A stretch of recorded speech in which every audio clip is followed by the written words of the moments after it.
Hai guys, balik lagi di channel aku.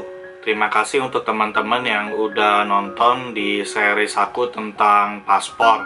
Ternyata lumayan banyak yang nonton dan terima kasih juga untuk teman-teman yang sudah komen juga di video-video aku tentang paspor. Di video kali ini, sesuai judul, aku pengen bahas seputar visa dan bagaimana cara pembuatannya dari pengalaman aku. Caranya mudah dan cepat juga, seperti pembuatan paspor. Sebenarnya pembuatan visa ini nggak terlalu sulit kok, asal teman-teman siapkan dokumen-dokumen seperti yang saya infokan. Sebelum aku mulai video ini, boleh tolong dibantu like dan subscribe-nya ya. Terima kasih.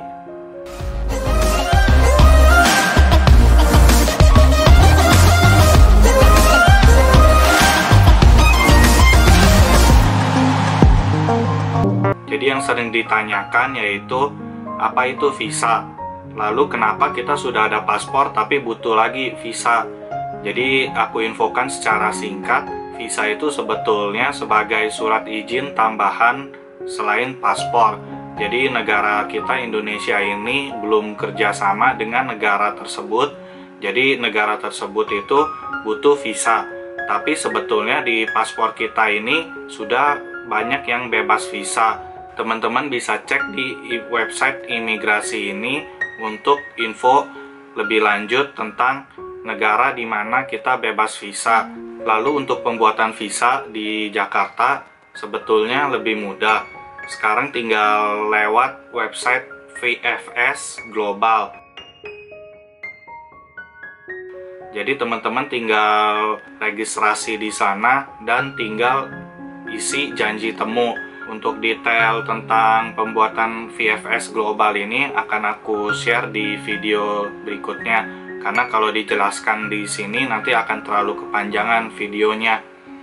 Nah, di sini aku ingin infoin tentang syarat dan cara-cara apa aja yang diperlukan untuk pembuatan visa. Yang pertama yaitu paspor kita. Paspor itu kita harus minimal 1 tahun masih aktif ya. Karena kalau misalnya di bawah 1 tahun, biasanya pihak yang pemeriksa visa ini nanti akan minta kita untuk perpanjang paspor kita dulu dan visa kita akan ditahan. Jadi sebaiknya pastikan teman-teman visanya lebih dari 1 tahun. Ada yang info sebetulnya di atas 9 bulan atau di atas 6 bulan itu masih bisa. Tapi menurut saya itu terlalu mepet daripada nanti teman-teman udah bikin visa dan diminta bolak-balik untuk perpanjang paspor. Sebaiknya pastikan sudah lebih dari 1 tahun ya. Lalu yang kedua, bawa dokumen asli dan fotokopi KTP dan kartu keluarga. Ada beberapa channel yang infoin bawanya cukup fotokopi aja, tapi untuk jaga-jaga sebaiknya teman-teman bawa yang aslinya juga. Kayak saya kemarin itu sempat ditanyain juga ada bawa dokumen asli atau enggaknya. Tapi karena saya ada bawa, jadi saya tinggal kasih aja. Lalu untuk teman-teman yang masih KTP biasa, sebaiknya teman-teman bawa juga surat domisili dari RT RW setempat. Kalau misalnya teman-teman sudah yang elektronik itu nggak ada masalah. Kalau yang masih biasa ini biasanya dibutuhkan surat domisili karena kita punya KTP masih belum terdaftar di server mereka. Karena kalau elektronik itu sudah nge-link otomatis di server keimigrasian atau di tempat pembuatan visa ini. Lalu yang ketiga, kita harus bawa tiket pesawat, lalu tiket penginapan, dan itinerary perjalanan selama kita di negara tersebut. Jadi teman-teman harus bawa ini satu rangkap aja, di fotokopi semua atau di print. Nah, jadi untuk yang itinerary perjalanan ini teman-teman nggak perlu sampai detail jam-jamnya kayak gitu, nggak perlu. Jadi teman-teman infoin aja di tanggal ini kita mau kemana, lalu di tanggal berikutnya kita mau kemana sampai kita pulang. Lalu yang berikutnya, rekening koran atau tabungan kita atau deposito. Jadi kalau misalnya teman-teman mau ke negara Asia, umumnya ini seperti Jepang, Korea, Cina, Taiwan itu butuh rata-rata tabungan setiap bulannya itu di atas 20 juta. Ada yang bilang juga 10 juta, tapi itu biasanya sih agak sulit. atau harus dilampirkan surat rekomendasi atau surat jaminan dari orang tua.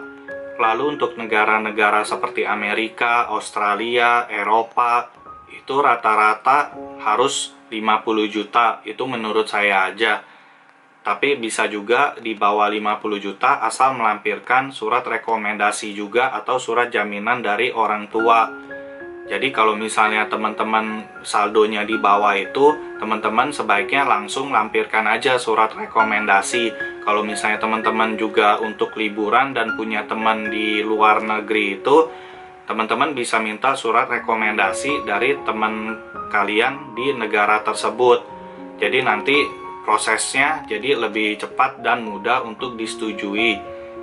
Lalu yang paling sering di antara kita ini langsung masukin di 3 bulan terakhir tabungan langsung 20 juta atau 50 juta dan diendepin selama 3 bulan. Itu nanti bakal kena masalah. Sebaiknya teman-teman langsung isi itu di selama 6 bulan terakhir atau kalau bisa lebih. Karena pihak pemeriksa visa ini nanti akan ngecek kita punya rekening tabungan. Jadi teman-teman nggak bisa bohongin pemeriksa visa ini ya. Jadi lebih baik jaga-jaga teman-teman sudah siapkan dari 6 bulan sebelumnya. Dan selalu harus ada transaksi keluar atau masuk, nggak boleh diindepin gitu aja. Lalu apabila teman-teman ingin lebih mudah disetujui lagi, teman-teman bisa minta surat rekomendasi dari bank. Biasanya surat rekomendasi dari bank ini butuh waktu sekitar 1 hari kerja, tapi bisa juga lebih cepat kalau bank itu nggak lagi rame. Selanjutnya, bagaimana kalau teman-teman kerja di perusahaan atau buka usaha atau nggak ada usaha tapi kerjanya online atau kerja freelance? Bagaimana kalau teman-teman bekerja di perusahaan? Kalau teman-teman kerja di perusahaan, teman-teman bisa minta surat rekomendasi dari perusahaan atau surat izinnya bahwa menyatakan teman-teman kerja di perusahaan tersebut. Kalau teman-teman kerja buka usaha sendiri, paling lampirkan aja SIUP-nya, surat izin usaha perdagangan. Lalu bagaimana kalau teman-teman kerjanya usahanya online? Itu teman-teman tinggal screenshot aja nama toko teman-teman, misalnya di Tokopedia atau di Shopee atau di Lazada, lalu lampirkan juga bukti history order dari setiap 3 bulan terakhirnya juga. Jadi itu biar lebih meyakinkan. Lalu untuk yang kerja freelance seperti model, artis, atau SPG gitu, teman-teman cukup lampirkan aja bukti kontrak kerja atau surat perjanjian. Yang kadang ada nominal tertentunya, teman-teman bisa lampirkan aja beberapa surat tersebut. Lalu bagaimana kalau teman-teman masih di bawah 17 tahun, belum ada KTP, dan apabila teman-teman di atas 17 tahun juga tapi saldonya belum mencukupi, teman-teman bisa tinggal bikin surat rekomendasi dari orang tua dan ditandatangan di atas materai 10.000.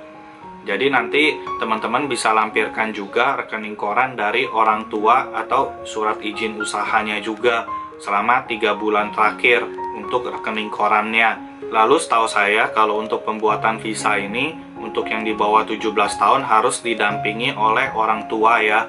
Salah satunya aja nggak apa-apa. Kalau pembuatan visa orang tua kalian ada ikut, yang masih di bawah 17 tahun tinggal infokan aja ke pemeriksa bahwa mengikuti orang tua punya. Lalu untuk foto visa, kebanyakan negara-negara tersebut butuh 3,5 kali 4,5 ukurannya. Tapi ada negara seperti Australia butuhnya 4 kali 6 untuk ukuran fotonya. Jadi teman-teman bisa cek dulu ke masing-masing pembuatan visa. Tapi kalau misalnya teman-teman ke foto studio, biasanya mereka itu sudah tahu ukuran-ukuran tertentu untuk negara tersebut. Dan dengan foto di tempat foto studio ini, teman-teman nggak perlu repot karena untuk foto ini sangat ketat sekali. Ini seperti detail-detailnya yang teman-teman harus cek posisi fotonya, lalu nggak boleh ada bayangan juga, dan sebagainya. Untuk yang anak balita seperti 1-3 tahun itu biasanya kan susah banget untuk diajak foto. Teman-teman bisa paling kayak saya kemarin digendong kayak gitu, nanti pihak foto studionya itu akan edit atau crop dengan rapi. Jadi kalau misalnya teman-teman foto sendiri dengan latar putih atau yang kurang bagus, nanti takutnya di tempat pengajuan visa itu kita punya foto bisa ditolak atau disuruh foto ulang kembali. Yang berikutnya, teman-teman bawa formulir pengajuan visa dan janji temu di VFS Global ini. Saya pakai VFS Global, kenapa? Karena ini lebih mudah dan untuk loginnya pun nggak ada error-error gitu. Cukup mudah dan cepat, paling cuman butuh waktu 2 atau 3 menit aja. Teman-teman tinggal pilih jadwal tertentunya. Kalau teman-teman bisa juga lewat tempat website lain seperti di imigrasinya sendiri, tempat visa, atau di kedubesnya websitenya masing-masing. Untuk VFS Global ini baru bisa paling untuk wilayah Jakarta aja atau di sekitarnya. Jadi kalau misalnya teman-teman yang masih berada di luar kota, itu paling harus ke kedubesnya langsung. Jadi harus antri manual. Kalau untuk yang di Jakarta sekitarnya ini bisa lewat VFS Global, jadi kita pilih janji temunya sesuai yang kita inginkan. Dan biasanya prosesnya itu cepet banget sih. Lalu berikutnya, untuk teman-teman yang mau pergi ke negara Eropa dan Amerika, itu biasanya dibutuhkan untuk asuransi kesehatan. Jadi kalau misalnya teman-teman yang belum punya asuransi kesehatan, teman-teman diwajibkan untuk melampirkan dokumen tersebut. Kalau misalnya teman-teman sudah ada, tinggal dilampirkan aja. Kalau untuk negara-negara yang masih Asia seperti Jepang, Taiwan, itu sih kemarin saya ngajuin itu nggak perlu. Lalu untuk teman-teman yang punya elektronik paspor, itu untuk pembuatan visa, misalnya teman-teman mau ke Jepang, itu cukup apply aja visa waiver. Jadi nggak perlu visa manual seperti ini. Berikutnya aku mau infoin untuk jenis-jenis visa. Yang pertama ada visa single entry. Jadi single entry ini teman-teman dalam waktu tertentu itu cuman dikasih waktu sekali aja masuk selama, kalau di Jepang 15 hari, kalau untuk di negara-negara lain ada yang bisa sampai 30 hari dalam waktu misalnya 3 bulan atau ada yang 6 bulan juga. Jadi untuk teman-teman yang mau bikin visa ini sebaiknya bikinnya itu 3 bulan atau 2 bulan sebelumnya. Jadi nanti masa berlakunya ini masih ada. Lalu yang kedua, visa multiple entry. Untuk multiple entry ini nanti dikasihnya dalam waktu 3 sampai 5 tahun, tapi itu tergantung dari pemeriksa visanya sendiri. Biasanya juga nanti saat wawancara sebentar itu pengen ditanya multiple entry-nya ini tujuannya untuk apa gitu.